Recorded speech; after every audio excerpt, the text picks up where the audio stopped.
Hello friends आपण मन को मो यूट्यूब चैनल में स्वागत और एक नया वीडियो रे मध्ये स्वागत। आज हम डिस्कस करबा ओटीईटी एग्जाम रो पेडागोजी बा चाइल्ड डेवलपमेंट क्वेश्चन आंसर को।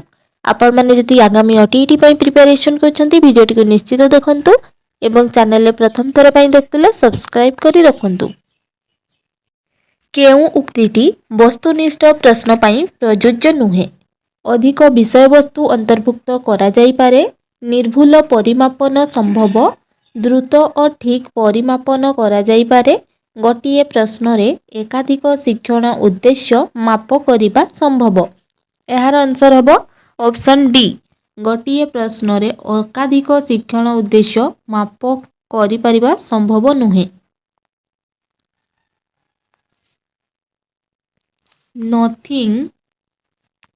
Nothing succeed like success. एही उक्तिटी थंडाइकंक शिक्षण नियमर केउ विधि उपरे पर्यवेसित। अभ्यास, प्रस्तुति, फलाफल, सांप्रत्य। एहार आंसर होइजिबो ऑप्शन सी फलाफल नियमर विधि उपरे पर्यवेसित। केउटी अभ्यास विधिर एक उपविधि नुहे। प्रवृत्ति विधि, उपयोग विधि, अनुपयोग विधि, सांप्रत्य विधि। एहार उत्तर होइजिबो ऑप्शन ए प्रवृत्ति विधि अभ्यास विधिर एक उपविधि नुहे।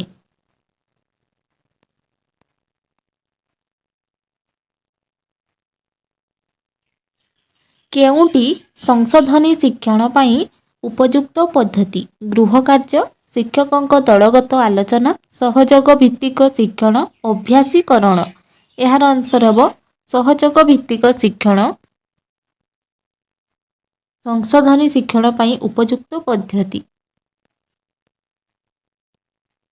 टर्मानंक मतरे मेधावी छात्रंक बुद्ध्यांक केते? 100, 100 रु 100 कोड़िए, 100 कोड़िए रु 140, 140 रु अधिक। एहार आंसर हबो 140 रु अधिक मेधावी छात्रंक बुद्ध्यांक अटे। मंथरगामी शिक्षार्थी को चिन्हिबा पई केउ पद्धति उपयोगी नुहे। बुद्धि परीक्षण, पितामातांक सह साक्षात्कार, शिक्षकंकर पर्यवेक्षण, कृति परीक्षण। एहार आंसर हबो पितामातांक सह साक्षात्कार शिक्षार्थी को चिन्हिबा पई एक पद्धति नुहे बा उपयोगी नुहे। केउटी अंत अभिप्रेरण उदाहरण? अभिलाष, प्रशंसा, प्रोत्साहन, पुरस्कार। अंत अभिप्रेरण माने इंट्रिंसिक मोटिवेशन। एहार आंसर होइजिबो ऑप्शन ए अभिलाष। अभिलाष गोटे अंत अभिप्रेरणर उदाहरण।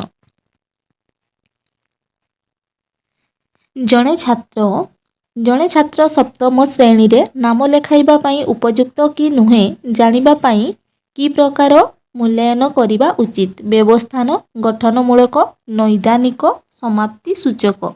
एहार आंसर होइजिबो व्यवस्थान बा प्लेसमेंट इभालुएशन करिबा आवश्यक।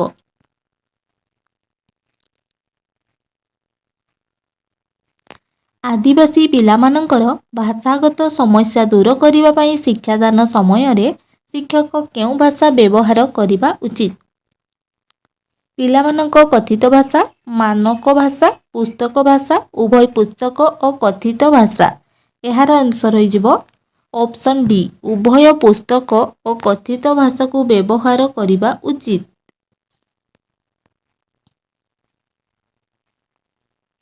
केउ शिक्षण पद्धति कार्यभित्तिक नुहे? मौलिक शिक्षा पद्धति, विज्ञानागार पद्धति, क्रीड़ा पद्धति, प्रश्नोत्तर पद्धति। एहार आंसर होइजिबो प्रश्नोत्तर पद्धति कार्यभित्तिक नुहे। केउटी पेशीय संचालन शिक्षण सह संपृक्त नुहे? चित्रांकन, अनुकरण, साइकेल चालना, टाइप करिबा। पेशीय संचालन एहार आंसर होइजिबो ऑप्शन बी अनुकरण करिबा एक पेशीय संचालन शिक्षण सह संपृक्त नुहे।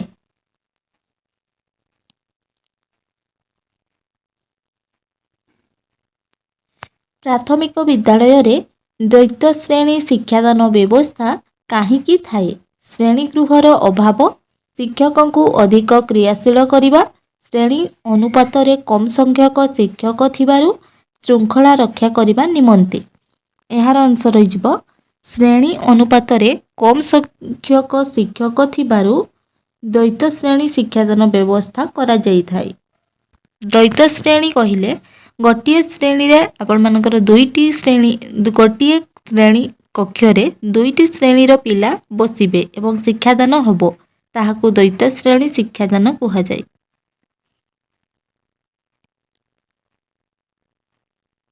ଏକ ଉଦ୍ଦୀପକର ସ୍ୱାଭାବିକ ପ୍ରତିକ୍ରିୟା ଏକ ବିକଳ୍ପ ଉଦ୍ଦୀପକ ସହ ଅନୁବନ୍ଧିତ କରାଯାଇପାରିବ। ଏହା କେଉଁ ଶିକ୍ଷଣ ତତ୍ତ୍ୱ ସହ ସମ୍ପର୍କିତ? ସାପେକ୍ଷ ପ୍ରତିବର୍ତ୍ତ, ପ୍ରଯତ୍ନ ପ୍ରମାଦ, ଅନ୍ତର୍ଦୃଷ୍ଟି, ଯାନ୍ତ୍ରିକ ଅନୁବନ୍ଧ। ଏହାର ଆନ୍ସର ହେବ ଅପସନ୍ ଏ ସାପେକ୍ଷ ପ୍ରତିବର୍ତ୍ତ। ଏହା ଶିକ୍ଷଣ ତତ୍ତ୍ୱ ସହ ସମ୍ପର୍କିତ। ନିମ୍ନଲିଖିତ ଗୁଡ଼ିକ ମଧ୍ୟରୁ କେଉଁଟି ଭୁଲ? ବିକାଶ ଏକ ଜୀବନବ୍ୟାପୀ ପ୍ରକ୍ରିୟା। ବିକାଶ ସର୍ବଦା ସମାନ ଭାବେ ଘଟିଥାଏ। ବିକାଶ ବ୍ୟକ୍ତିକେନ୍ଦ୍ରିକ ଅଟେ। ପରିପକ୍ୱନରେ ବିକାଶର ଅନ୍ତ ଘଟେ ନାହିଁ। ଏହାର ଆନ୍ସର ହୋଇଯିବ ଅପସନ୍ ବି ବିକାଶ ସର୍ବଦା ସମାନ ଭାବେ ଘଟିଥାଏ। ଏହା ଭୁଲ ରହିଛି। ଏହି ଉକ୍ତିଟି ଭୁଲ। ଶିଶୁର ମାନସିକ ସ୍ୱାସ୍ଥ୍ୟ କାହା ଦ୍ୱାରା ପ୍ରଭାବିତ ହୋଇଥାଏ? ପିତାମାତାଙ୍କର ଅଭିଳାଷ, ଶିକ୍ଷକଙ୍କର ବ୍ୟବହାର, ସହପାଠୀମାନଙ୍କ ବ୍ୟବହାର, ଏ ସମସ୍ତ। ଏହାର ଆନ୍ସର ହୋଇଯିବ ଅପସନ୍ ଡି ଏ ସମସ୍ତ ଦ୍ୱାରା ଶିଶୁର ମାନସିକ ସ୍ୱାସ୍ଥ୍ୟ ପ୍ରଭାବିତ ହୋଇଥାଏ।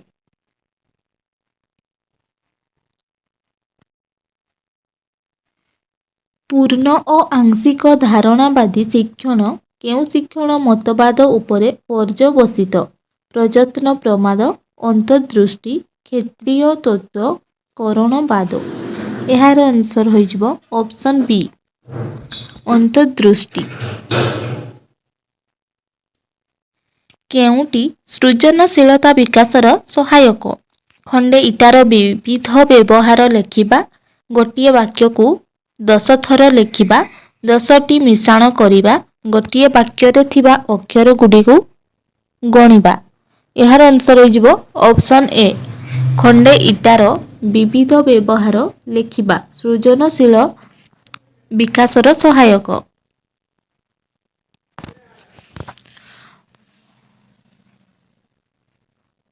ଅନ୍ତର୍ନିବେଶୀ ଶିକ୍ଷା କ'ଣ?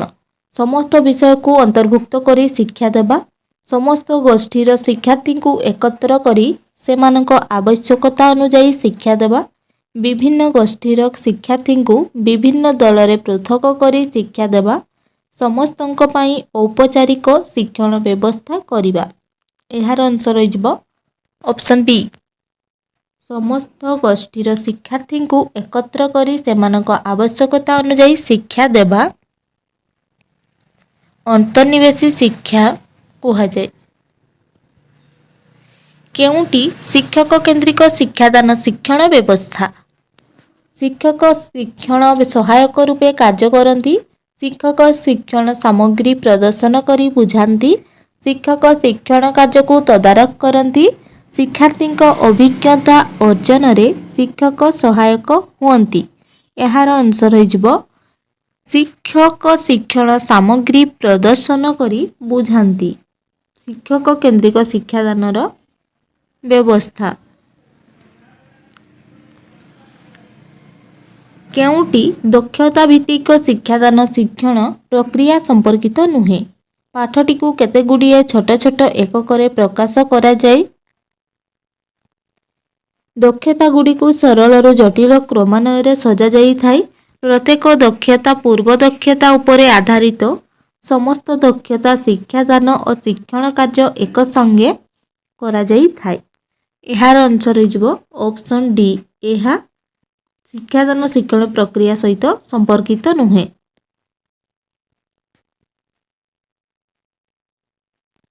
କେଉଁ ପ୍ରଶ୍ନର ଉତ୍ତର ଅନୁମାନ କରି ଦେବାର ସମ୍ଭାବନା ସବୁଠାରୁ କମ୍? ସମାପନ ପ୍ରଶ୍ନ, ହଁ ନା ପ୍ରଶ୍ନ, 4ଟି ବିକଳ୍ପ ପ୍ରଶ୍ନ, ଗୋଟିଏ ବାକ୍ୟର ଉତ୍ତର ଦେବା, ଏହାର ଆନ୍ସର ହୋଇଯିବ 4ଟି ବିକଳ୍ପ ପ୍ରଶ୍ନ ହଁ ସବୁଠାରୁ କମ୍ ସମ୍ଭାବନା ଥାଏ ଆମର ଅନୁମାନ କରି କହିବାର। ଗୋଟିଏ ପିରିୟଡ଼ ଶିକ୍ଷାଦାନ ଶେଷ ସୋପାନରେ କି ପ୍ରକାର ପ୍ରଶ୍ନ ପଚରାଯାଇଥାଏ? ବ୍ୟବସ୍ଥାନ, ନୈଦାନିକ, ସମାପ୍ତି ସୂଚକ, ଗଠନମୂଳକ। ଏହାର ଆନ୍ସର ହୋଇଯିବ ସମାପ୍ତି ସୂଚକ। ଗୋଟିଏ ପିରିୟଡ଼ର ଶେଷରେ ପ୍ରଶ୍ନ ପଚାରିଲେ ଆମେ ତାହାକୁ ସମାପ୍ତି ସୂଚକ ବୋଲି କହିଥାଉ। କେଉଁଟି ପର୍ଯ୍ୟବେକ୍ଷଣର ଏକ ସାଧନ ନୁହେଁ? ଘଟଣାବଳୀ ବିବରଣୀ, କୃତି ପରୀକ୍ଷଣ, ରେଟିଂ ସ୍କେଲ୍, ଚେକଲିଷ୍ଟ। ଏହାର ଆନ୍ସର ହେବ କୃତି ପରୀକ୍ଷଣ। କୃତି ପରୀକ୍ଷଣ ଏକ ପର୍ଯ୍ୟବେକ୍ଷଣର ସାଧନ ନୁହେଁ।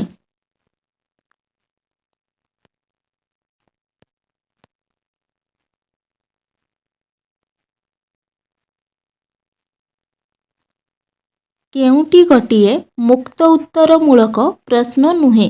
ବୃକ୍ଷ ଦିନବେଳା କେତୋଟି ଗ୍ୟାସ୍ ତ୍ୟାଗ କରେ? ପତ୍ରର କାର୍ଯ୍ୟ ବର୍ଣ୍ଣନା କର।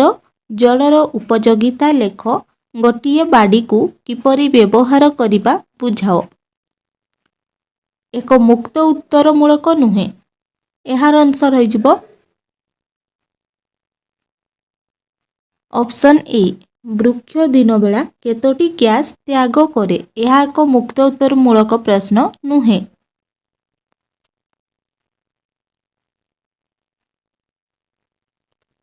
ଶିକ୍ଷଣ ଶିକ୍ଷାଦାନ ପ୍ରକ୍ରିୟାର କେଉଁ ଉପାଦାନ ଶିକ୍ଷା ମନୋବିଜ୍ଞାନ ଦ୍ୱାରା ପ୍ରଭାବିତ?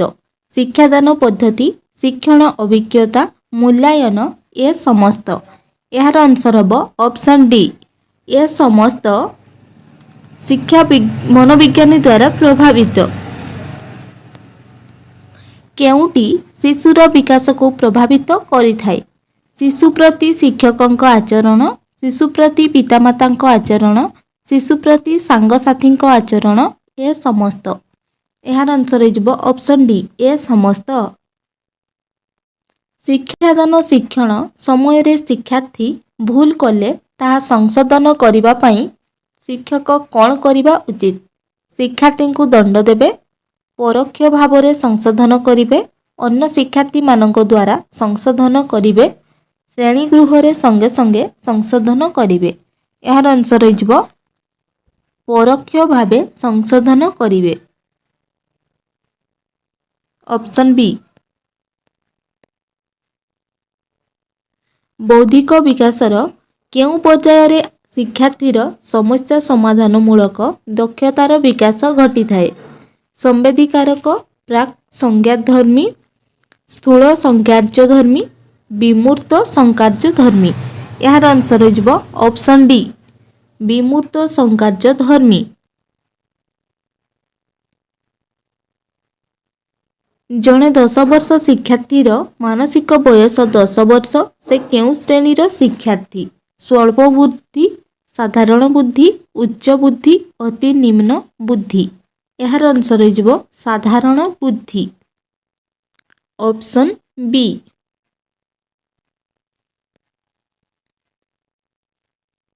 କେଉଁ ଉକ୍ତିଟି ଶିକ୍ଷା ପାଇଁ ପ୍ରଯୁଜ୍ୟ ନୁହେଁ? ଶିକ୍ଷା ଏକ ଲକ୍ଷ୍ୟାଭିମୁଖୀ ପ୍ରକ୍ରିୟା, ଶିକ୍ଷା ଏକ ଜୀବନବ୍ୟାପୀ ପ୍ରକ୍ରିୟା, ଶିକ୍ଷା ଏକ ଆଚରଣ ପରିବର୍ତ୍ତନ ପ୍ରକ୍ରିୟା, ଶିକ୍ଷା କେବଳ ଏକ ଔପଚାରିକ ପ୍ରକ୍ରିୟା। ଏହାର ଆନ୍ସର ହୋଇଯିବ ଅପସନ୍ ଡି କେବଳ କହିଛି, କେବଳ ନୁହେଁ। ତେଣୁକରି ଏହାର ଅପସନ୍ ଡି ଶିକ୍ଷା କେବଳ ଏକ ଔପଚାରିକ ପ୍ରକ୍ରିୟା, ଶିକ୍ଷା ପାଇଁ ପ୍ରଯୁଜ୍ୟ ନୁହେଁ। ପଛୁଆ ଅପ୍ରଖର ଓ ଅବିକଶିତ ପିଲାମାନଙ୍କର ବୁଦ୍ଧ୍ୟାଙ୍କ ସାଧାରଣତଃ କେତେ? 60ରୁ 70, 70ରୁ 90, 90ରୁ 100 ନା 100ରୁ 120? ପଛୁଆ ଅପ୍ରଖର ବିକଶିତ ପିଲାଙ୍କର ବୁଦ୍ଧ୍ୟାଙ୍କ ହେଉଛି 70ରୁ 90 ବା ଅପସନ୍ ବି। କେଉଁଟି କେନ୍ଦ୍ରୀୟ ପାଠ୍ୟକ୍ରମର ଏକ ଉପାଦାନ ନୁହେଁ? ସାମ୍ବିଧାନିକ କର୍ତ୍ତବ୍ୟବୋଧ, ବିଦେଶର ସଂସ୍କୃତି ଓ ପରମ୍ପରା ଅଧ୍ୟୟନ, ପରିବେଶର ସୁରକ୍ଷା, ବୈଜ୍ଞାନିକ ମନୋଭାବ। ଏହାର ଆନ୍ସର ହେବ ବିଦେଶର ସଂସ୍କୃତି ଓ ପରମ୍ପରା ଅଧ୍ୟୟନ ପାଠ୍ୟକ୍ରମର ଏକ ଉପାଦାନ ନୁହେଁ। निम्नोक्त मध्यरु केउंटी शिक्षण असमर्थ शिशुर वैशिष्ट्य अटे। ठीक भाव संख्या को पढ़ी न पारिबा, अलटा अक्षर बी को डी पी को क्यू लिखिबा, अक्षर संयोग व्हाट को व्हाट को व्हाट लिखिबा। उपरोक्त समस्त यार आंसर हो ऑप्शन डी उपरोक्त समस्त असमर्थ शिशुर वैशिष्ट्य अटे।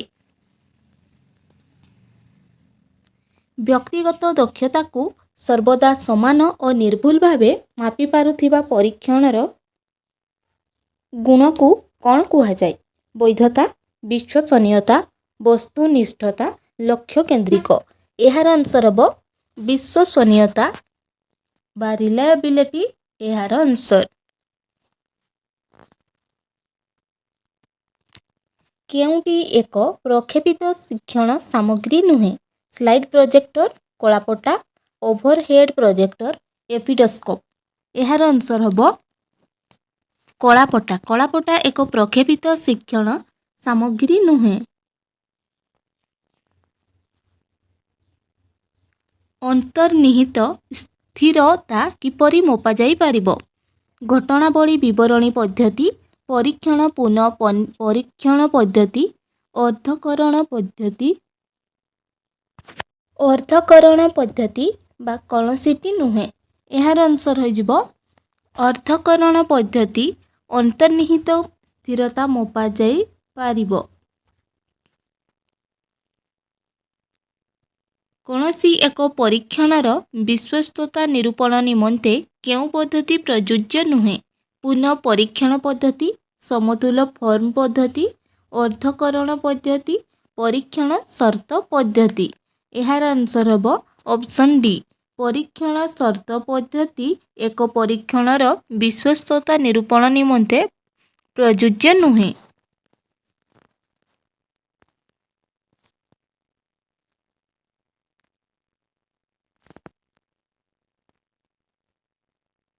निम्नोक्त केउंटी ज्ञान संगठन शिक्षणर नियम नुहे? शिक्षार्थी माने निज निमंते ज्ञान संगठन करिथांती। शिक्षण एक ज्ञान संगठन प्रक्रिया। शिक्षण एक सामाजिक क्रिया बा कार्य। शिक्षण श्रेणी कक्षरे कौनसी समस्यार समाधान रे उपनीत हेबा निमंते चेष्टा करिथांती। यार आंसर हो ऑप्शन डी शिक्षक श्रेणी कक्षरे कौनसी समस्यार समाधान रे उपनीत हेबा निमंते चेष्टा करिथांती। यह ज्ञान संगठन शिक्षणर नियम नुहे।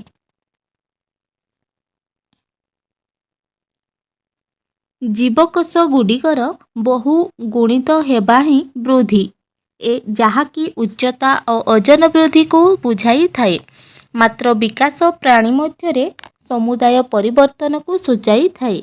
यही उक्तिटी को किए कहिथिले? ई बी हॉर्लक, फ्रांक, क्रो एवं क्रो आल्बर्ट। यार आंसर हो फ्रांक। यही उक्तिटी को फ्रांक कहिथिले। डब्ल्यूके को मतरे नैतिक परिपक्वता साधारणतः निस्वार्थपरता और युक्तिवादिता, स्वायत्तता और विविधता, दंड देवा और आदेश मानिबा, सामाजिक और व्यक्ति केंद्रिक। परिपक्वता साधारणतः निस्वार्थपरता और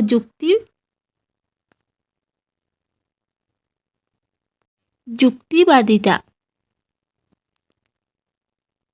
शिक्षादानरु शिक्षण को प्राधान्य देबा पाई केउं पदक्षेप निया जाई पारिबो? परीक्षार फलाफल उपरे ध्यान देबा, शिशु केंद्रिक शिक्षा विज्ञान को ग्रहण करिबा, घोषा विद्या को उत्साहित करिबा, शिक्षक केंद्रिक शिक्षा को ग्रहण करिबा। यार आंसर हम शिशु केंद्रिक शिक्षा विज्ञान को ग्रहण करिबा। शिक्षण को प्राधान्य देबा पाई पदक्षेप निया जिवो।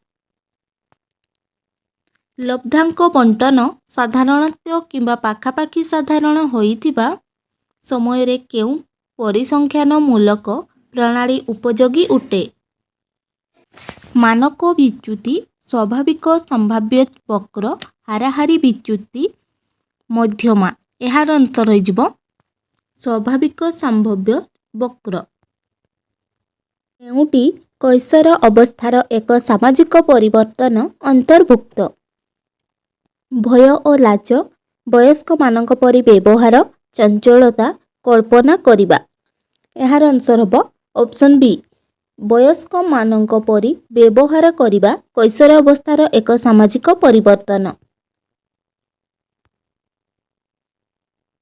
ଜନ୍ମରୁ କୈଶୋର ଅବସ୍ଥା ମଧ୍ୟରେ ବୌଦ୍ଧିକ ବିକାଶ ଓ ପ୍ରକୃତ ବୟସକୁ ନେଇ ଅଙ୍କିତ ଲେଖଚିତ୍ରର ଆକାର କିପରି ହେବ? ଜେ ଆକୃତିର, ଏସ୍ ଆକୃତିର, ବଙ୍କା-ଟଙ୍କା, ଅତିପର ବଳୟ ଆକୃତିର। ଏହାର ଆନ୍ସର ହୋଇଯିବ ଏସ୍ ଆକୃତିର ବା ଅପସନ୍ ବି। କେଉଁ ବୟସରେ ଶିଶୁ ନିଜର ସହପାଠୀ ଦଳରେ ଏକ ସକ୍ରିୟ ସଦସ୍ୟ ହେବା ଆରମ୍ଭ କରେ ଓ ଅଭିଭାବକଙ୍କ ଠାରୁ ସ୍ୱାଧୀନ ହେବାକୁ ଚେଷ୍ଟା କରିଥାଏ?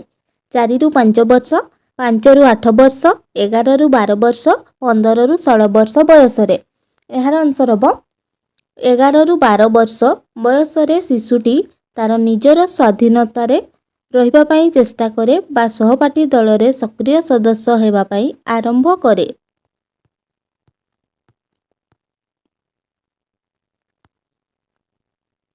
ନିମ୍ନୋକ୍ତ କେଉଁ ଉକ୍ତିଟି ଶିକ୍ଷଣ କାର୍ଯ୍ୟଧାରାର ଏକ ବୈଶିଷ୍ଟ୍ୟ ନୁହେଁ? ଶିକ୍ଷାନୁଷ୍ଠାନ କେବଳ ଏକମାତ୍ର ସ୍ଥାନ ଯେଉଁଠାରେ ଶିକ୍ଷଣ ହୋଇଥାଏ। ଶିକ୍ଷଣ ଏକ ସମ୍ଭାବ୍ୟକ ପ୍ରକ୍ରିୟା। ଶିକ୍ଷଣ ଲକ୍ଷ୍ୟ ଅଭିମୁଖୀ ଅଟେ। ଅଣଶିକ୍ଷଣ ମଧ୍ୟ ଏକ ଶିକ୍ଷଣ ପ୍ରକ୍ରିୟା। ଏହାର ଉତ୍ତର ଶିକ୍ଷାନୁଷ୍ଠାନ କେବଳ ଏକମାତ୍ର ସ୍ଥାନ ଯେଉଁଠାରେ ଶିକ୍ଷଣ ହୋଇଥାଏ। ଏହା ବୈଶିଷ୍ଟ୍ୟଟି ଠିକ୍ ନୁହେଁ। ଏଠାରେ କହିଛି ଠିକ୍ ନୁହେଁ କେଉଁଟି ତାହାକୁ ବାଛିବା ପାଇଁ, ତେଣୁକରି ଏହାର ଆନ୍ସର ଅପସନ୍ ଏ ହୋଇଯିବ।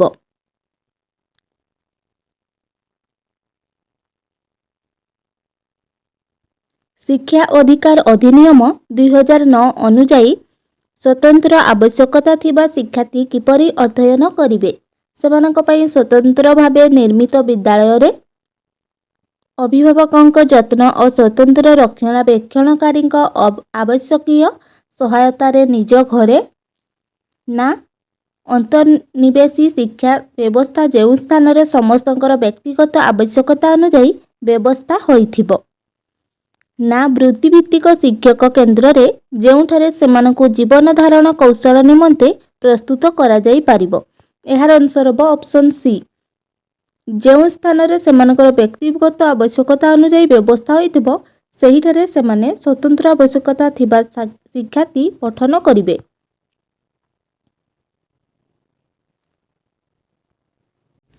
ଏକ ପ୍ରଗତିଶୀଳ ବିଦ୍ୟାଳୟ ପାଠ୍ୟକ୍ରମର ଯୋଜନା ଏପରି ଉପାୟରେ ହେବା ଉଚିତ ଯେପରି ପୁଅ ଓ ଝିଅମାନଙ୍କ ପାଇଁ ଭିନ୍ନ ପ୍ରକାରର ପାଠ୍ୟକ୍ରମ, ବୁଦ୍ଧିମାନ ପିଲାମାନେ ସାଧାରଣ ପିଲାଙ୍କ ସହ ମିଶିବା ପାଇଁ ଅନୁମତି ପାଉନଥିବେ, ଶୈଶବରୁ ନିଜ ପସନ୍ଦ ଅନୁଯାୟୀ ବିଷୟ ବାଛିବାର ସ୍ୱାଧୀନତା ଥିବା ଆବଶ୍ୟକ, ପାଠ୍ୟକ୍ରମଟି ନମନୀୟ ଓ ଉନ୍ନତ ସହଶିକ୍ଷକ କାର୍ଯ୍ୟକ୍ରମକୁ ନେଇ ହୋଇଥିବ।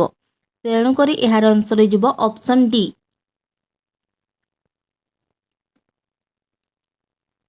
କୈଶୋର ଅବସ୍ଥାରେ ଗୋଟିଏ ପିଲାର ମୁଣ୍ଡର ଆକାର ପ୍ରାୟ ଡ୍ୟାସ୍ ଶରୀରର 1/4 ଅଂଶ, ଶରୀରର 1/8 ଅଂଶ, ଶରୀରର 1/5 ଅଂଶ, ଶରୀରର 1/6 ଅଂଶ।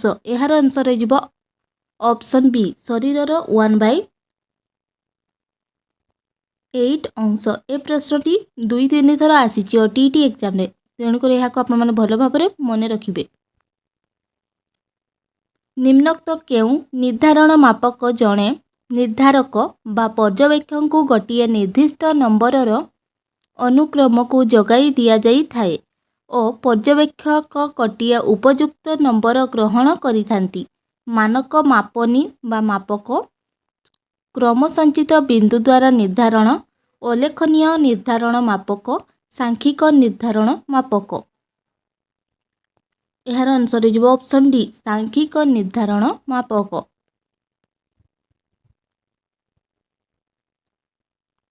ହାବିଗ୍ରୁଷ୍ଟଙ୍କ ଅନୁଯାୟୀ ନିମ୍ନୋକ୍ତ କେଉଁଟି କିଶୋରର ବିକାଶ ଜନିତ କାର୍ଯ୍ୟ ନୁହେଁ?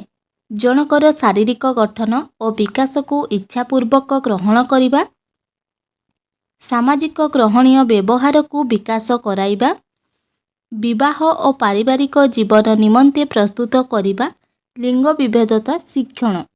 ଏହାର ଆନ୍ସର ରହିଯିବ ଅପସନ୍ ଡି, ଲିଙ୍ଗ ବିଭେଦତା ଶିକ୍ଷଣ କୈଶୋରର ବିକାଶ ଜନିତ କାର୍ଯ୍ୟ ନୁହେଁ। ସାଙ୍କେତିକ ଶିକ୍ଷଣକୁ ସାଧାରଣରେ ଅନ୍ୟ ଅର୍ଥରେ କହିବାକୁ ଗଲେ କରଣବାଦୀ ଅନୁବନ୍ଧନ, ଶାସ୍ତ୍ରୀୟ ଅନୁବନ୍ଧନ, ଶିକ୍ଷଣ ଶୃଙ୍ଖଳ, ଶାବ୍ଦିକ ସହଯୋଗୀ ଶିକ୍ଷଣ। ଆନ୍ସର ହେବ ଶାସ୍ତ୍ରୀୟ ଅନୁବନ୍ଧନ। ନିମ୍ନଲିଖିତ ମଧ୍ୟରୁ କେଉଁଟି ମୂଲ୍ୟାୟନର ଉଦ୍ଦେଶ୍ୟ ଅଟେ? ଶିକ୍ଷଣ ଅସୁବିଧା ବିଷୟରେ ଜାଣିବା, ଶିକ୍ଷଣର କୃତି ମାପିବା, ଶିକ୍ଷଣ ପ୍ରକୃତରେ ସମ୍ପନ୍ନ ହୋଇଛି କି ନାହିଁ ଜାଣିବା, ଉପରୋକ୍ତ ସମସ୍ତ। ଏହାର ଆନ୍ସର ହେବ ଅପସନ୍ ଡି, ଉପରୋକ୍ତ ସମସ୍ତ ମୂଲ୍ୟାୟନ ଉଦ୍ଦେଶ୍ୟ ଅଟେ, ମୂଲ୍ୟାୟନର ଉଦ୍ଦେଶ୍ୟ। ସର୍ବେକ୍ଷଣରେ ତଥ୍ୟକୁ ଦଳ ବା ଉପଦଳରେ ଭାଗ କରିବା ପାଇଁ କେଉଁ ମାପନୀ ବ୍ୟବହାର କରାଯାଏ? ସଂଖ୍ୟାକ୍ରମିକ, ନାମାଙ୍କ, ଅନ୍ତରାଳ, ଅନୁପାତିକ। ଏହାର ଆନ୍ସର ହୋଇଯିବ ନାମାଙ୍କ ବା ଅପସନ୍ ବି। ମିତା ଜାଣିବାକୁ ଚାହୁଁଛି ଯେ ସେ ଏହି ନିର୍ଦ୍ଦିଷ୍ଟ ଚାକିରିରେ ଉତ୍ତମ ଫଳ ପ୍ରଦର୍ଶନ କରିପାରିବ କି ନାହିଁ। ନିମ୍ନୋକ୍ତ ମଧ୍ୟରୁ କେଉଁ ସାଧନଟି ଏଥିପାଇଁ ପ୍ରଯୁଜ୍ୟ ହେବ ବୋଲି ଭାବୁଛ?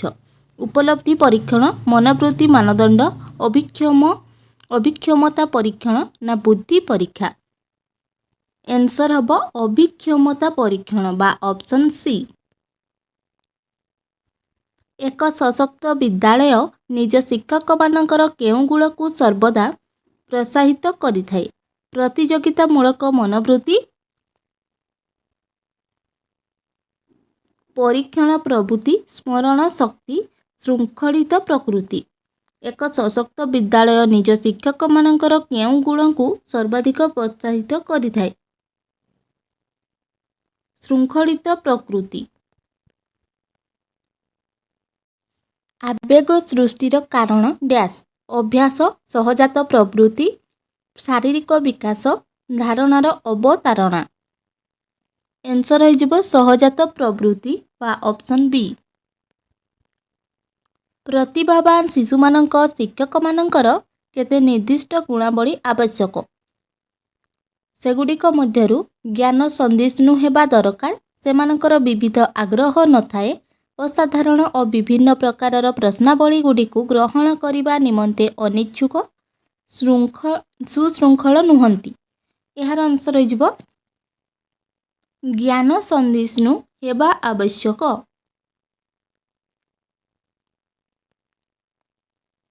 କେଉଁଟି ପାଠ୍ୟକ୍ରମର ଏକ ପ୍ରକାର ନୁହେଁ? ଶିଶୁକେନ୍ଦ୍ରିକ, ଅଭିଜ୍ଞତା ଭିତ୍ତିକ, ଅଞ୍ଚଳ ଭିତ୍ତିକ, କର୍ମକେନ୍ଦ୍ରିକ। ଆନ୍ସର ହେବ କର୍ମକେନ୍ଦ୍ରିକ ବା ଅପସନ୍ ଡି, ପାଠ୍ୟକ୍ରମର ଏକ ପ୍ରକାର ନୁହେଁ। କାହା ମତରେ ଯୋଗ ହେଉଛି ବିଦ୍ୟା ସତ୍ୟ ସହିତ ବ୍ୟକ୍ତି ସତ୍ତାର ପରିଚୟ ପ୍ରତିଷ୍ଠା? ରବୀନ୍ଦ୍ରନାଥ ଟାଗୋର, ମହାତ୍ମା ଗାନ୍ଧୀ, ଶ୍ରୀ ଅରବିନ୍ଦ, ପତଞ୍ଜଳି। ଏହାର ଆନ୍ସର ହୋଇଯିବ ଶ୍ରୀ ଅରବିନ୍ଦଙ୍କ ମତରେ ଯୋଗ ହେଉଛି ବିଦ୍ୟା ସତ୍ୟ ସହିତ ବ୍ୟକ୍ତି ସତ୍ତାର ପରିଚୟ ପ୍ରତିଷ୍ଠା। କେଉଁ ଗୁଣଟି ସୃଜନଶୀଳତାର ସୂଚକ ନୁହେଁ? ଚିନ୍ତନର ମୌଳିକତା, କେନ୍ଦ୍ରାଭିମୁଖୀ ଚିନ୍ତନ, ବାକ୍ପଟୁତା, ନମନୀୟତା। ଏହାର ଆନ୍ସର ହେବ ଆପଣମାନଙ୍କର କେନ୍ଦ୍ରାଭିମୁଖୀ ଚିନ୍ତନ। କେନ୍ଦ୍ରାଭିମୁଖୀ ଚିନ୍ତନ ଗୋଟେ ସୃଜନଶୀଳତାର ସୂଚକ ନୁହେଁ। ଏଠାରେ ଆପଣମାନଙ୍କର ନୁହେଁ କହିଛି, ତେଣୁକରି ଏହାର ଆନ୍ସର ଅପସନ୍ ବି।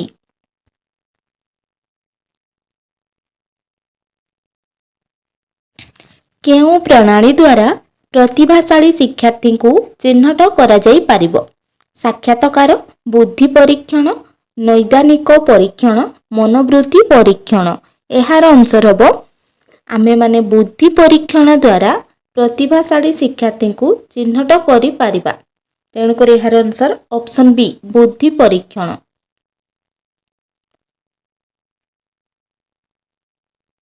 ଏକ ଉଦ୍ଦୀପକର ସ୍ୱାଭାବିକ ପ୍ରତିକ୍ରିୟା ଏକ ବିକଳ୍ପ ଉଦ୍ଦୀପକ ସହ ସଂଯୋଜିତ କରାଯାଇପାରେ। ଏହି ପରୀକ୍ଷା ପ୍ରଥମେ କିଏ କରିଥିଲେ? ପାଭଲଭ୍, ଥର୍ଣ୍ଡାଇକ୍, ଗାଲ୍ଟନ୍, କୋହଲର। यार उत्तर आपण माने जानथिबे पावलोव। पावलोव प्रथमे यह परीक्षा करथिले, तेणु करी यार आंसर ऑप्शन ए पावलोव।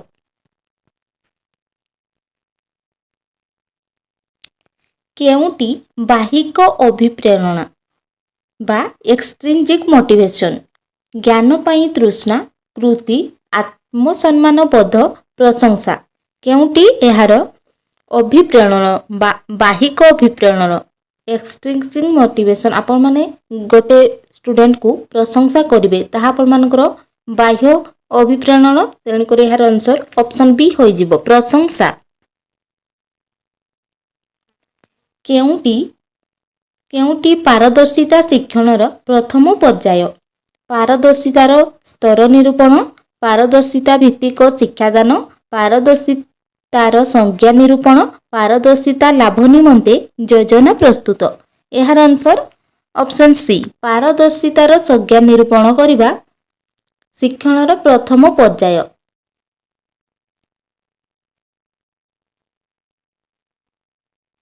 मूल्यांकन दृष्टिकोणरू केउटी अन्य तीनोटी ठारू भिन्न rating scale progress card checklist प्रश्न गुच्छ। एहार उत्तर हबो progress card. Progress card T आपण मानकर मूल्यांकन दृष्टिकोणरू भिन्न।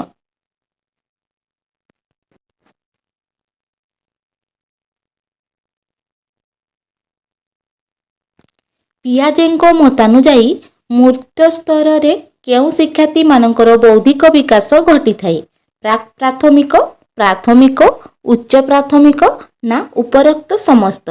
एहार आंसर हबो ऑप्शन बी प्राथमिक। प्राथमिक स्तर रे शिक्षार्थी मानकर बौद्धिक विकास घटी थाए।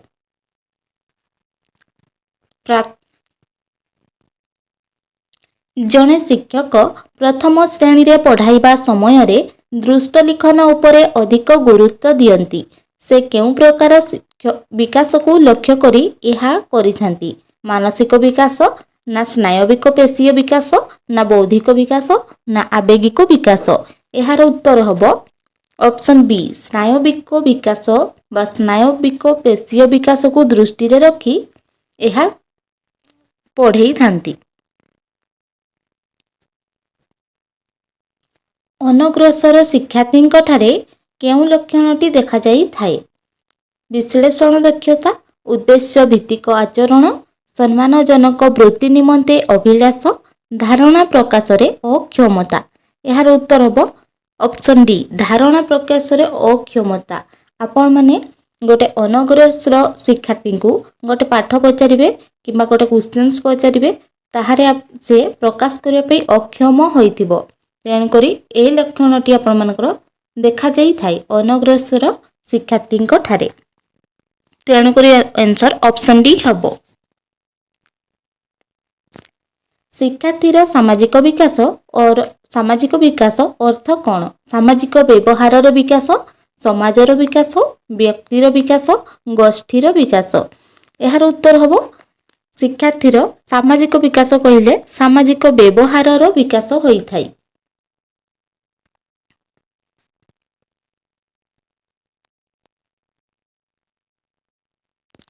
पाठ्यदान आरंभ रे केतक प्रश्न पचरा जाई थाई।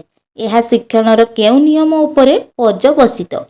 गोटे पाठदान पूर्व शिक्षक प्रथम क्लासरूम आसले किछि प्रश्न पचारि थांती ताहा आपण मानकर केउ शिक्षणर नियम उपरे आधारित फलाफल अभ्यास प्रस्तुति उपयोग यह आपण मानकर पाठ्यपुस्तक पूर्व पचारि थांती, तेणु करी यार उत्तर हबो प्रस्तुति। पाठ प्रस्तुति पूर्व दृष्टि दोषयुक्त शिक्षार्थी केउ स्वतंत्र गोष्ठी अंतर्गत मानसिक असुविधाग्रस्त आर्थिक असुविधाग्रस्त सामाजिक असुविधाग्रस्त ना आपण मानकर कौनसीटी नुहे। दृष्टि दोष थिले आपण मानकर मानसिक असुविधा कोन पई होबो एहा भूल रहिछि, तेणु करी आर्थिक असुविधा भी नुह सामाजिक असुविधा भी नुह, तेणु करी यार आंसर हबो ऑप्शन डी कौनसीटी नुहे। केउटी शिक्षण रे अंतर्दृष्टि तत्वर उपादान अंतर्दृष्टि द्वारा समाहित समस्या अधिक दिन मन रहे प्रयत्न प्रमाद तत्व अपेक्षा अंतर्दृष्टि तत्व अधिक फलप्रद अंतर्दृष्टि समस्या सहायक अटे ना आपमनकर उपरोक्त समस्त यार आंसर हम ऑप्शन डी उपरोक्त समस्त अंतर्दृष्टि तत्वर उपादान तेणुक यार आंसर ऑप्शन डी उक्ति मूल्यांकन को सूचाऊँच पिलाटी 94.5% नंबर रखी प्रथम स्थान अधिकार करिछि ना आपमनकर घरटीर क्षेत्रफल 1200 वर्गफुट कारटी घंटा प्रति 80 किलोमीटर बेगरे गति करुछि 100 मीटर दौड़ को विनय 12 सेकेंड अतिक्रम कला यार आंसर हम पिलाटी 94.5 नंबर रखी प्रथम स्थान अधिकार करिछि एठारे आपमनकर मूल्यांकन को बुझाउछि बा सूचा जाउछि तेणुक यार आंसर ऑप्शन ए हम सभारे जड़े श्रोता ताली मारिले अन्य माने ताली मारी पारिबा केउ प्रकार अनुकरणर एक उदाहरण सहानुभूति अज्ञात ज्ञात क्रियात्मक यार आंसर हम अज्ञात ऑप्शन बी कौन पाइना सभारे जड़े श्रोता ताली मारिले अन्य माने शुणिकी मारिबे किसी जानी नथिबे कौन पाई मारुछि कौन नहीं से केवल अन्य माने मारिले से मारिबे तेणुकर अज्ञात रे से मारती तेणुकर यार आंसर ऑप्शन बी होइजिबो केउटी शिक्षण वक्र डैश वक्र समतल क्षेत्र देखा जिबार कारण नुहे पाठ्यवस्तुर क्लिष्टता शिक्षण पाई अधिक समय व्यय विश्रामर अभाव असफल शिक्षण पद्धति यार आंसर हम केउटी शिक्षण वक्र समतल क्षेत्र देखा जिबार कारण नुहे ऑप्शन डी असफल शिक्षण पद्धति यह तार कारण नुहे तेणुक आंसर हम ऑप्शन डी शिक्षा एक त्रिप्रांतीय प्रक्रिया यही प्रांत तीनोटी कौन शिक्षार्थी शिक्षक समाज ना आपमनकर शिक्षार्थी शिक्षक और विद्यालय ना आपमनकर शिक्षार्थी शिक्षक और पुस्तक ना आपमनकर शिक्षार्थी समाज और विद्यालय यह तो पूरा पूरी भूल रही यह मध्य पुस्तक हेबनी एठारे विद्यालय हेबनी तेणुक यार आंसर हो शिक्षार्थी शिक्षक और समाज ऑप्शन ए एक कृति परीक्षण प्रस्तुति पाई केउ क्रमटी ठीक अटे लक्ष्य निर्धारण पाठ्यपुस्तक निर्वाचन ब्लूप्रिंट प्रस्तुति और प्रश्न लिखन ब्लूप्रिंट प्रस्तुति लक्ष्य निर्धारण पाठ्यपुस्तक निर्वाचन और प्रश्न लिखन लक्ष्य निर्धारण ब्लूप्रिंट प्रस्तुति पाठ्य निर्वाचन और प्रश्न लिखन पाठ्य निर्वाचन लक्ष्य निर्धारण ब्लूप्रिंट प्रस्तुति और प्रश्न लिखन एठारे ऑप्शन डी हो ठीक पाठ को निर्वाचन करेंगे देन आपण माने लक्ष्य निर्धारण ब्लूप्रिंट रे कौन थाए लक्ष्य गुड़िकर आपेक्षिक गुरुत्व पाठ्य उपरे आपेक्षिक गुरुत्व प्रश्न प्रकार उपरे आपेक्षिक गुरुत्व ना आपण मानकर उपरोक्त समस्त आपण माने एठारे ऑप्शन डी उपरोक्त समस्त maximum all of the above बा उपरोक्त समस्त आंसर गुड़ा ठीक होता है पारदर्शिता शिक्षण दृष्टिकोण केउटी ठीक समस्त शिक्षार्थी निमंते शिक्षण लक्ष्य समान समस्त शिक्षार्थी शिक्षादान पद्धति समान समस्त शिक्षार्थी शिक्षण हार समान ना आपण मानकर समस्त शिक्षार्थी शिक्षण समय समान यार आंसर हम ऑप्शन ए समस्त शिक्षार्थी निमंते शिक्षण लक्ष्य समान विकास संबंधी केउ उक्ति ठीक पुओ मानक क्षेत्र में 20 रु 22 वर्ष पर आउ विकास घटे नहीं परिपक्वन विकासर अंत घटे 40 वर्ष पर विकासर ह्रास घटी थाए मृत्यु पर्यंत विकास घटी थाए यह आपण मानकर क्यों उक्ति ठीक कही तेणुक यार आंसर हो ऑप्शन डी डेवलपमेंट आपण मानकर कंटिन्यूअस प्रोसेस यह आपण माने समस्त पढ़ी थे तेणुक यार आंसर ऑप्शन डी हो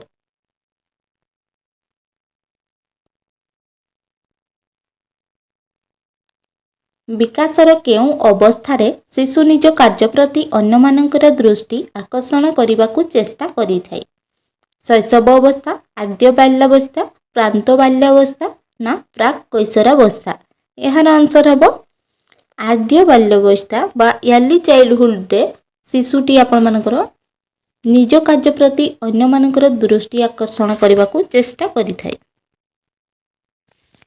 intelligence is the ability to carry on abstract thinking. यह कहार मत? Terman, Binet, Thorndike, Galton. यार आंसर हम ऑप्शन ए टर्मन। टर्मनकर मत थिला intelligence is the ability to carry on abstract thinking. बुद्धि संबंधी क्यों उक्ति ठीक? बुद्धि जन्मरू मृत्यु पर्यंत बुद्धि पाई थाए। बुद्धि परिवेशर प्रभाव रे विकसित होई थाए। बुद्धि एक निर्दिष्ट सामर्थ्य को बुझाए। शिक्षण प्रक्रिया सह बुद्धिर सह संपर्क न थाए। यार आंसर हम ऑप्शन बी बुद्धि परिवेश प्रभाव रे विकसित होई थाए। बुद्धि जन्मरू मृत्यु पर्यंत न थाए। विकास आपण मानकर जन्मरू मृत्यु पर्यंत चली थाए। तेणुकर यार आंसर हो ऑप्शन बी। निम्नोक्त मध्यरु केउटी अर्थपूर्ण शिक्षणर एक उदाहरण अटे?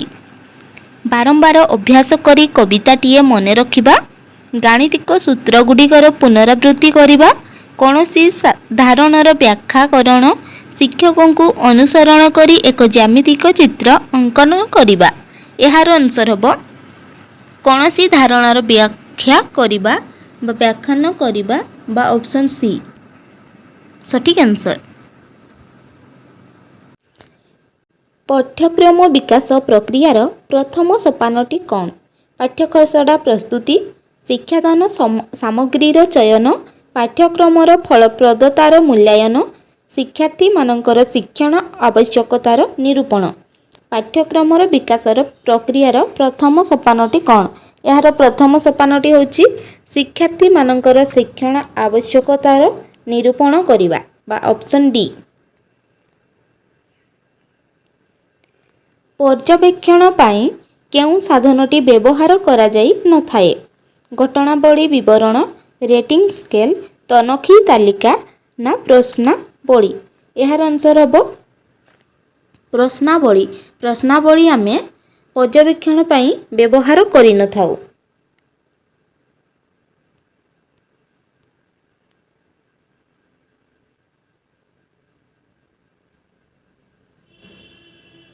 निदानात्मक मूल्यांकनर उद्देश्य कौन?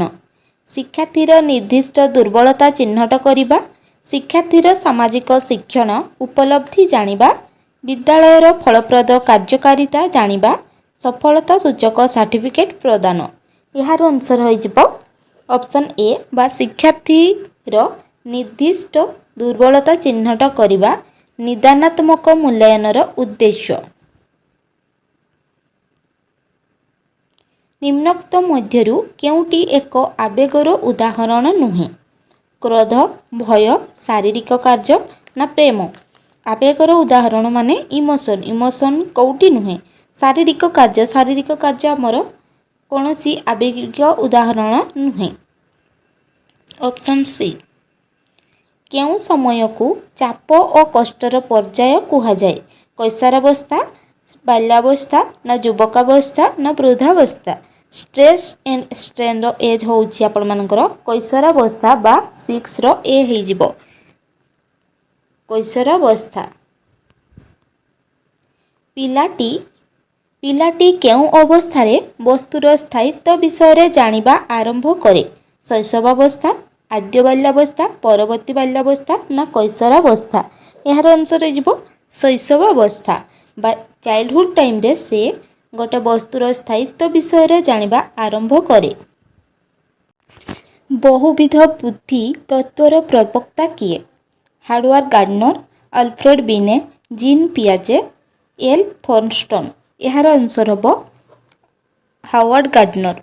बहुविध बुद्धि तत्वर प्रवक्ता होचंती हार्वर्ड गार्डनर।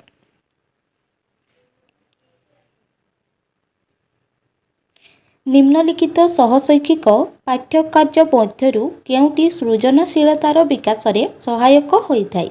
गल्प लिखन, खबर कागज पठन, पाठागार पुस्तक पठन, ग्रिड रे शब्द थियारी, गोलक धंदा? यार उत्तर हम गल्प लिखन।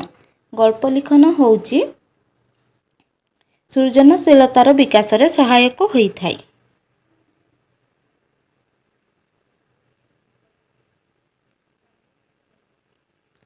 ନିମ୍ନୋକ୍ତ ମଧ୍ୟରୁ କେଉଁଟି ଗୁଣାତ୍ମକ ଶିକ୍ଷାଦାନରେ ବାଧକ ସାଜିଥାଏ?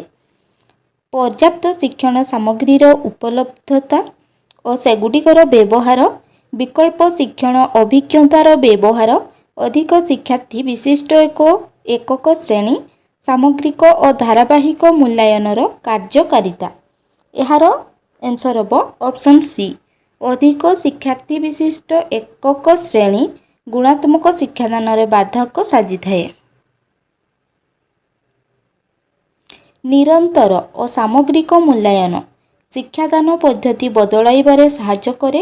ଶିକ୍ଷାର୍ଥୀମାନଙ୍କର ଶିକ୍ଷାଗ୍ରହଣ ସମୟକୁ କମାଇଥାଏ, ଶିକ୍ଷକମାନଙ୍କର କାର୍ଯ୍ୟଭାରକୁ ବଢ଼ାଇଥାଏ, ଶିକ୍ଷାର୍ଥୀମାନଙ୍କ ଉପରେ ପରୀକ୍ଷାର ବୋଝ ବଢ଼ାଇଥାଏ। ଏହାର ଉତ୍ତର ହୋଇଯିବ ଶିକ୍ଷାଦାନ ପଦ୍ଧତି ବଦଳାଇବାରେ ସାହାଯ୍ୟ କରେ ବା ଅପସନ୍ ଏ। ଓଡ଼ିଶାର ରାଜଧାନୀର ନାମ କ'ଣ? ଏହା କେଉଁ ପ୍ରକାରର ପ୍ରଶ୍ନ? ସୀମିତ ଉତ୍ତରମୂଳକ, ସମାପନମୂଳକ, ମେଳକ ପ୍ରକାର, ସମ୍ପର୍କ ନିର୍ଣ୍ଣୟନ ପ୍ରକାର। ଏହାର ଆନ୍ସର୍ ହୋଇଯିବ ସମାପନମୂଳକ ବା ଅପସନ୍ ବି। ଏକ ପରିସ୍ଥିତିରେ ଶିକ୍ଷାଲାଭ ଅନ୍ୟ ଏକ ପରିସ୍ଥିତିରେ ଶିକ୍ଷାଲାଭ ଉପରେ କୌଣସି ବିଶେଷ ପ୍ରଭାବ ନ ପକାଇବା। ସକାରାତ୍ମକ ସ୍ଥାନାନ୍ତରଣ, ନକାରାତ୍ମକ ସ୍ଥାନାନ୍ତରଣ, ଶୂନ୍ୟ ସ୍ଥାନାନ୍ତରଣ, ପାର୍ଶ୍ୱ ସ୍ଥାନାନ୍ତରଣ। ଏହାର ଆନ୍ସର୍ ହୋଇଯିବ ଶୂନ୍ୟ ସ୍ଥାନାନ୍ତରଣ ବା ଅପସନ୍ ସି। ଶେଷ ବାଲ୍ୟାବସ୍ଥାରେ ଅଧିକାଂଶ ପିଲା ଲମ୍ବା ଏବଂ ପତଳା ହୋଇଯାନ୍ତି କାରଣ ସେମାନେ ଠିକ୍ ଭାବରେ ସନ୍ତୁଳିତ ଖାଦ୍ୟ ଖାଇବାକୁ ପସନ୍ଦ କରିନଥାନ୍ତି, ସେମାନେ ବିଭିନ୍ନ ପ୍ରକାର ରୋଗର ଶିକାର ହୋଇଥାନ୍ତି, ନା ସେମାନେ ଶାରୀରିକ ଗଣ୍ଡି ତୁଳନାରେ ହାତ ଓ ଗୋଡ଼ ଦ୍ରୁତ ବେଗରେ ବଡ଼ ଓ ଶକ୍ତ ହେବାକୁ ଲାଗେ। ଉଚ୍ଚତାରେ ଅତ୍ୟଧିକ ବୃଦ୍ଧି ହେଉଥିବାରୁ ସେମାନେ ସ୍ୱାଭାବିକ ଭାବେ ପତଳା ହୋଇଯାନ୍ତି। ଏହାର ଉତ୍ତର ହେବ ଅପସନ୍ ସି। ପିଲାଟିର ଶରୀରର ଗଣ୍ଡି ତୁଳନାରେ ହାତ ଓ ଗୋଡ଼ ଦ୍ରୁତ ବେଗରେ ବଡ଼ ଓ ଶକ୍ତି ହୋଇଥାଏ, ତେଣୁକରି ସେ ପତଳା ହେବାକୁ ଲାଗେ। Option C. ବିକାଶ ସମ୍ବନ୍ଧରେ କେଉଁ ଉକ୍ତିଟି ଠିକ୍ ନୁହେଁ? ବିକାଶ ବଂଶଗତ ଓ ପରିବେଶର ପ୍ରଭାବ ଉପରେ ପର୍ଯ୍ୟବେସିତ। ପ୍ରାରମ୍ଭିକ ପର୍ଯ୍ୟାୟରେ ବିକାଶ ଅଧିକ ତ୍ୱରାନ୍ୱିତ ହୋଇନଥାଏ। ବିକାଶ ଏକ ଧାରାବାହିକ ପ୍ରକ୍ରିୟା। ନା ଆପଣମାନଙ୍କର ପ୍ରତ୍ୟେକ ବ୍ୟକ୍ତିର ବିକାଶର ଧାରା ସ୍ୱତନ୍ତ୍ର। ଏହାର ଆନ୍ସର୍ ହେବ ପ୍ରାରମ୍ଭିକ ପର୍ଯ୍ୟାୟରେ ବିକାଶ ଅଧିକ ତ୍ୱରାନ୍ୱିତ ହୋଇନଥାଏ। ଏହା ଠିକ୍ ନୁହେଁ। ଆମର ପ୍ରାରମ୍ଭିକ ପର୍ଯ୍ୟାୟରେ ବିକାଶ ତ୍ୱରାନ୍ୱିତ ହୋଇଥାଏ, ଏଠାରେ ନଥାଏ ଅଛି, ତେଣୁକରି ଏହା ଆପଣମାନଙ୍କର ଭୁଲ ରହିଛି ବିକାଶ ସମ୍ବନ୍ଧରେ। ନିମ୍ନଲିଖିତ ଉକ୍ତିଗୁଡ଼ିକ ମଧ୍ୟରୁ କେଉଁଟି ବ୍ୟକ୍ତିର ବିକାଶର ନିୟମ ସହ ସମ୍ପୃକ୍ତ? ବିକାଶ ହେଉଛି କେବଳ ପରିମାଣାତ୍ମକ, ଏଠାରେ କେବଳ ଦେଇଛି, ତେଣୁକରି ଏହା ଭୁଲ ରହିଛି। ବିକାଶ ହେଉଛି କେବଳ ଗୁଣାତ୍ମକ, ତେଣୁକରି କେବଳ ଲାଗିଥିଲେ ତାହା ଭୁଲ ହୋଇଥାଏ। ବିକାଶ ସବୁବେଳେ ଆନୁପ୍ରାସ୍ଥିକ। ଆପଣମାନଙ୍କର ବିକାଶ ହେଉଛି ଉଭୟ ପରିମାଣାତ୍ମକ ଓ ଗୁଣାତ୍ମକ। ଏହାର ଉତ୍ତର ହୋଇଯିବ ଅପସନ୍ ଡି। ବିକାଶ ହେଉଛି ଉଭୟ ପରିମାଣାତ୍ମକ ଓ ଗୁଣାତ୍ମକ।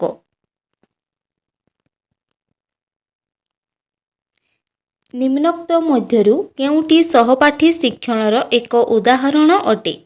ଶ୍ରେଣୀରେ ପାଠ୍ୟପୁସ୍ତକ ପଢ଼ିବା, ଶ୍ରେଣୀରେ ଶିକ୍ଷକଙ୍କୁ ଶୁଣିବା, ଶିକ୍ଷକଙ୍କ ସହାୟତାରେ ନ୍ୟସ୍ତ କାର୍ଯ୍ୟ ସମ୍ପାଦନ କରିବା, ମାନଚିତ୍ର ବ୍ୟବହାର କରି ଦଳରେ ଆଲୋଚନା କରିବା। ଏହାର ଉତ୍ତର ହୋଇଯିବ ଅପସନ୍ ଡି। ମାନଚିତ୍ର ବ୍ୟବହାର କରି ଦଳରେ ଆଲୋଚନା କରିବା ହେଉଛି ସହପାଠୀ ଶିକ୍ଷଣର ଏକ 21, 23, 24 ଏବଂ 27, 25ର ମଧ୍ୟମାନ କେତେ? ମଧ୍ୟମାନ କାଢ଼ିବା ବେଳେ ଆମେମାନେ प्रथमे संख्या गुड़ी को छोटरू बड़ क्रम लिखा 21 21 23 24 सॉरी 21 21 23 24 25 एवं 27 प्रथमे संख्या गुड़ी को छोटरू बड़ क्रम सजई लिखा तापर प्रथमे एपटू 2 जन को छाड़ा एपटू 2 जन को तापर मझीरे रहा 23 एवं 24 ताकू प्लस करवा 23 एवं 24 को प्लस कला परे 47 हो जिवो 47 को आमे 2 द्वारा विभाज्य करवा आमर आंसर हो जिवो 23.5 तेणुक यार आंसर हो गला ऑप्शन डी।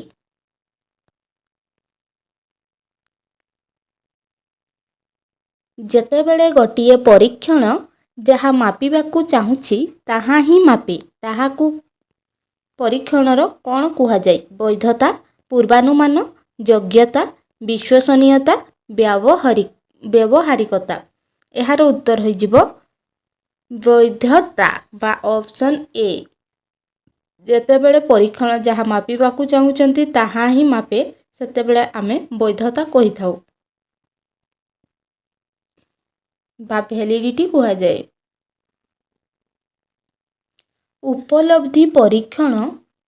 उपलब्धि परीक्षण द्वारा निम्न मध्यरु कहार आकलन करा जाए विषय निरूपणता शिक्षण असुविधा प्रवेश ज्ञान ना मनोवृत्तिर परिवर्तन यार आंसर हो विषय निपुणता विषय रे आमे आकलन करिपारू।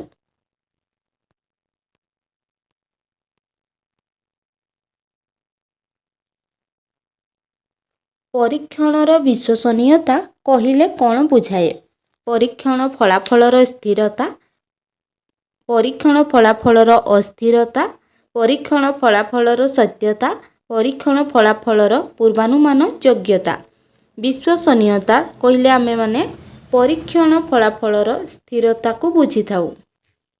निम्नलिखित संख्या मानकर मध्यमा केते एथिरे मध्य आमे माने प्रथमे सानरू बड़ क्रम सजई लिखा 21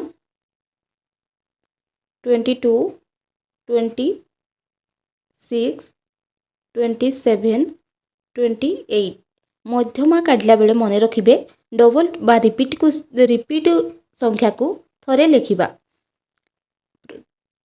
एपटू 2 जन को छाड़ा एपटू 2 जन को छाड़ा मझीरे रहा 26 तेणुक यार आंसर हो ऑप्शन सी बा 26। निम्नोक्त मध्यरु केउटी दृश्य श्राव सामग्री दृश्य एवं श्राव दृश्य माने देखि परिबा एवं श्राव माने सुनी परिबा केउटी कलापटा केवल दृश्य रेडियो केवल श्राव्य टेलीविजन यार सठिक आंसर टेलीविजन को आमे देखि पारू एवं सुनी मध्य पारू। निम्नोक्त मध्यरु केउटी पारंपरिक शिक्षण प्रक्रिया सह संपर्कित शिक्षण शिक्षकर गुणात्मक शिक्षादान उपरे निर्भर करे शिक्षण निकट परिवेशरु आहरण करुथिबा अनुभूति उपरे निर्भर करे शिक्षण पिलार सामाजिक और सांस्कृतिक परिस्थिति उपरे निर्भर करे शिक्षण शिक्षार्थी सहपाठी शिक्षक और पितामाता भाव विनिमय उपरे निर्भर करे यार आंसर हो ऑप्शन ए शिक्षण शिक्षकर गुणात्मक शिक्षादान उपरे निर्भर करे।